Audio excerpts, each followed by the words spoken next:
Terminus, tout le monde descend la 34e édition de la Coupe d'Afrique des Nations qui se déroulait en terre ivoirienne a pris fin donc ce dimanche 11 février 2024 au stade Alassane Ouattara et c'est le pays hôte, le pays organisateur, la Côte d'Ivoire, qui a battu en finale les Super Eagles du Nigeria 2-1. Mais pour y arriver, les éléphants sont passés par toutes les émotions pour donc renverser les Nigérians pour toucher donc le Graal de cette compétition et in fine la Côte d'Ivoire, l'équipe nationale de la Côte d'Ivoire a empoché une coquette somme de 4 milliards de nos francs. Ah mais oui, il fallait le faire, il fallait être donc éléphant pour réussir donc ce challenge. Nous allons donc décrypter donc cette finale et les contours de cette victoire, les secrets de cette victoire de l'équipe ivoirienne en plateau avec un éminent confrère que je reçois, jeune éminent confrère, Emmanuel Besson de Sauveur FM. Bonjour. Bonjour Belmondo Atiko. C'est un plaisir de vous recevoir par ici. Merci, le plaisir est partagé. Je sais que vous avez suivi donc cette belle finale qui a opposé le Nigeria à la Côte d'Ivoire. Vous avez suivi votre sentiment rapidement? Exactement, j'ai suivi ce match qui a opposé le Nigeria face à la Côte d'Ivoire et c'était vraiment un bel match, un match que j'ai vraiment apprécié. Des deux côtés, j'ai constaté que les deux équipes se sont données à fond juste pour gagner cette coupe. Mais au final, cela est revenu à l'équipe de la Côte d'Ivoire qui l'a remporté. Deux candidats donc pour un seul fauteuil et c'est donc la Côte d'Ivoire qui s'installe royalement dans ce fauteuil. La Côte d'Ivoire est devenue donc est sur le toit du football africain. Et tout à l'heure même, à la présidence de la République, le président Alassane Ouattara a donc reçu les héros donc de la 34e édition et chacun a reçu son cadeau. Beaucoup d'argent ont été distribués par le président Alassane Ouattara. Suivez les images. Pour la FIF, une enveloppe de 300 millions de francs CFA.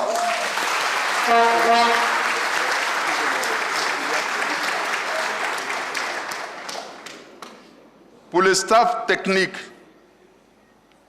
une enveloppe de 400 millions de francs CFA.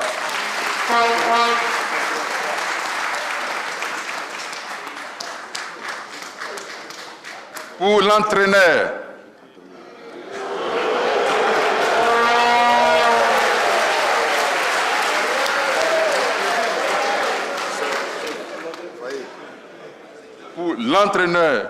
une enveloppe de 100 millions de francs CFA.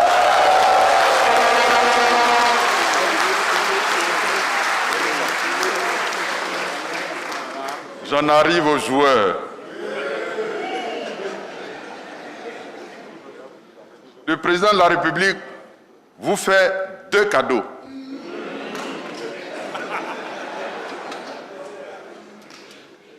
Premier cadeau.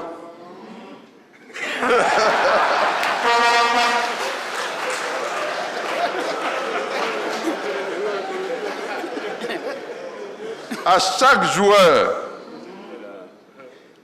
une villa de 50 millions de francs.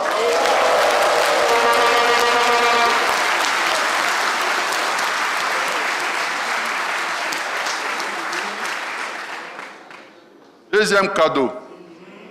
À chaque joueur, une enveloppe de 50 millions de francs CFA.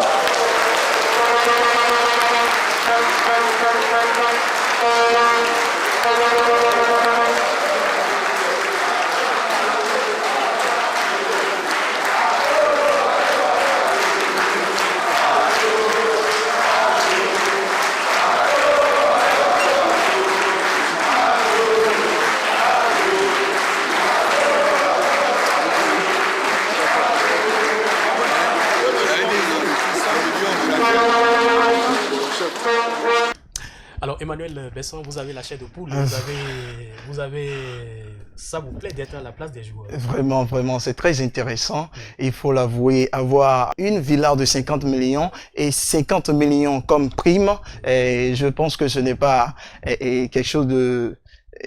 Ça ne coupe pas les rues, ça ne coupe pas les rues et c'est des primes, il faut le dire, stratosphérique parce que pour la première fois, le président Alassane Ouattara a cassé la tirelire et a mis là-bas très haute. Je m'en souviens en 1992 quand la Côte d'Ivoire gagnait ce trophée pour la première fois en 1992, c'était en terre sénégalaise.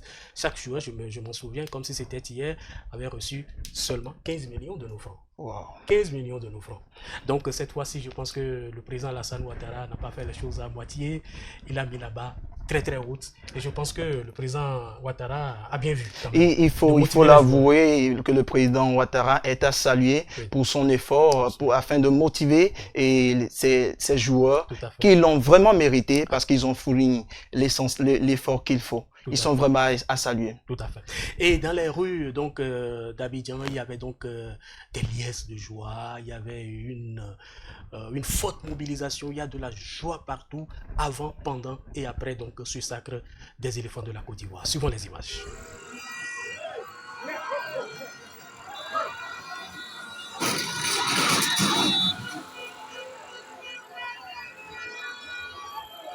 C'est quoi ça?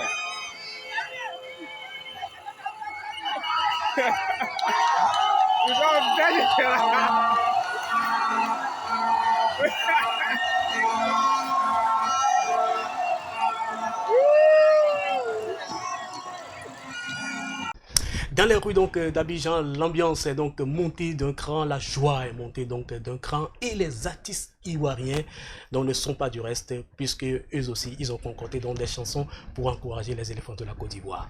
Petit extrait de cette chanson. On leur a parlé, ils n'ont pas écouté, voilà ça.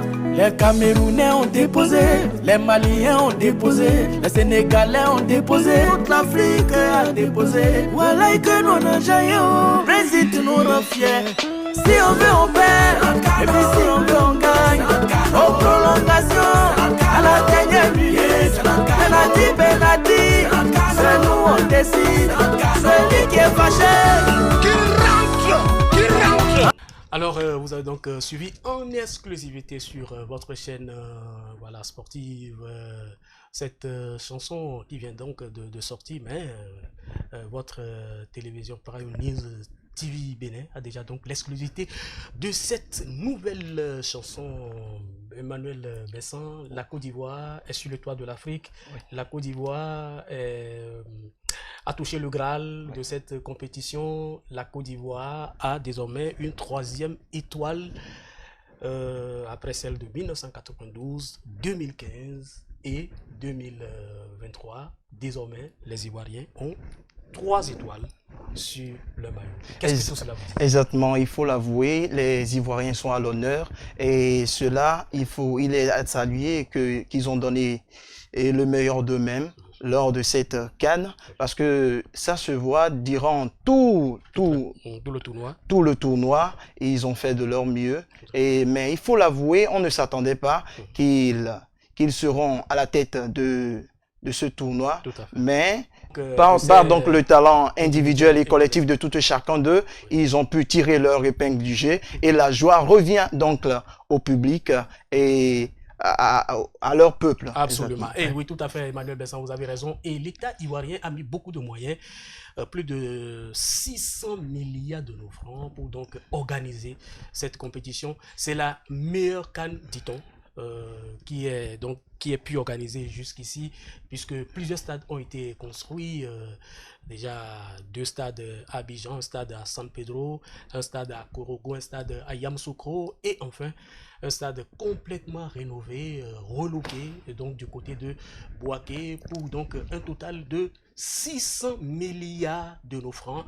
Mais ce n'est pas tout puisque avant, pendant et après donc cette compétition de la CAN en Côte d'Ivoire, le pays a eu un lourd tribut humain.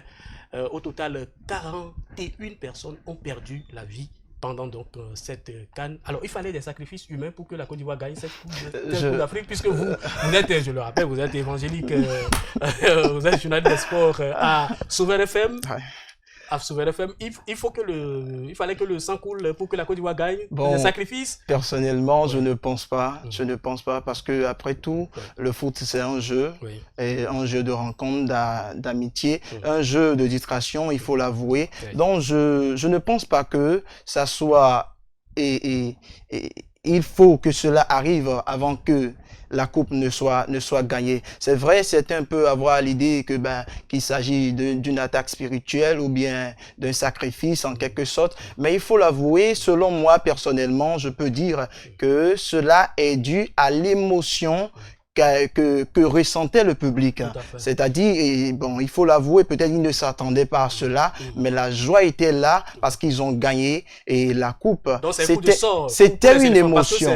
Vous avez dit dans nos débriefings que la Côte d'Ivoire, c'était un coup de sort pour la Côte d'Ivoire. Exactement, exactement. Il faut l'avouer, à suivre la CAN dès le début, et on peut ne pas s'attendre à ce que la Côte d'Ivoire remporte cela avec les efforts que fournissaient toutes les autres équipes, vraiment, et on ne s'attendait pas à ce que la Côte d'Ivoire puisse tirer son épingle du jeu, mais comme cela est arrivé, vraiment le peuple était dépassé, le peuple est emporté, alors ils ne font qu'exprimer leur joie, ce qui est passé à une autre étape et qui a donné tous ces résultats. La CAF donc a bien fait les choses et l'enveloppe donnée par la CAF à l'équipe championne est de 4 milliards, je l'ai rappelé, et la finaliste, ou disons le finaliste malheureux, le Nigeria, a reçu moins de 2 milliards 5. Et l'équipe classée 3e, l'Afrique du Sud, a reçu 1 milliard 1, de même que la République démocratique du Congo, 1 milliard 1. Et toutes les équipes participantes ont reçu un peu de cagnotte. Et cette année, la CAF n'a pas donc fait les choses à moitié. Et déjà, la Confédération africaine de football a actualisé l'équipe type de cette compétition. Alors, sur cette liste, par exemple, curieusement ou paradoxalement, on ne retrouve pas un certain Victor Osimhen, qui est donc l'une des stars attendues à cette compétition. On ne retrouve également aucun joueur malien, aucun joueur capverdien, aucun joueur ghanéen, camerounais. Et pourtant, ces équipes ont apporté de la plus-value à la Coupe d'Afrique des Nations. Personnellement, comment vous pouvez expliquer cette situation? Il faut l'avouer. Personnellement, de mon côté, il faut l'avouer que normalement, sur cette liste devait... Avec l'aide de Vital Amossou, nous allons donc voir à l'écran l'équipe type de la CAF pour donc le compte de cette 34e édition de la Coupe d'Afrique des Nations. Allez-y pour vos commentaires. Je disais tantôt que normalement que Victor Osimhen, l'attaquant nigérien, devait vraiment s'afficher sur cette liste. De même que bon, l'équipe, certains joueurs de l'équipe de Mali et aussi ceux du Cap-Vert qui ont aussi donné le meilleur d'eux-mêmes lors de ce tournoi. Et du Sénégal aussi, parce que pratiquement aucun joueur sénégalais ne figure sur cette liste, même pas Sadio Mané. C'est sur quelle base donc l'équipe type de la CAF a été désignée? Est-ce une désignation paternaliste? Bon, on verra la suite. Les commentaires vont montrer déjà sur les réseaux sociaux et partout, donc dans les milieux sportifs. La CAN, tout est bien, qui finit bien. Oui. Alors, brièvement, quel bilan pouvez-vous tirer donc de cette compétition? Merci beaucoup, il faut l'avouer, et je tiens une fois encore à féliciter les Ivoiriens pour tous leurs efforts. Et aussi, j'aimerais juste rappeler notre attention sur le fait que lors d'une compétition ou d'un tournoi, il faut reconnaître que tout se rejoint au destin en quelque sorte. Personnellement, vu la CAN du début jusqu'à la fin, on ne s'attendait pas à ce que la Côte d'Ivoire soit enfin à la tête, mais c'est ce qui est enfin arrivé. Donc, ils sont vraiment à saluer. Et aussi, je profite pour dire un grand merci au gouvernement de la Côte d'Ivoire. Oui. Alors, nous allons donc à la conclusion, puisque nous sommes pratiquement au thème de cette émission. Votre mot de la fin. Merci beaucoup, Belmondo Atikpo. Je tiens à saluer tout le peuple béninois.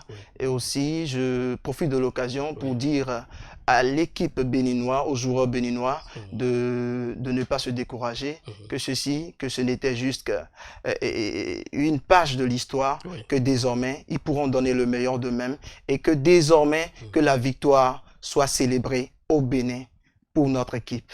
Merci. Je rappelle que la prochaine Coupe d'Afrique des Nations aura lieu donc au Maroc en 2025. On croise les droits pour que les guépards du Bénin courent mieux que leurs adversaires et puissent quand même hisser le Bénin à la phase finale donc, de cette compétition. Quant à nous, nous vous remercions infiniment pour votre aimable attention à cette émission Vital Amoussou et toute son équipe technique. Donc, on nous a accompagnés tout au long de cette émission. Nous vous donnons rendez-vous très prochainement avec d'autres informations. Bye bye et sportivement votre.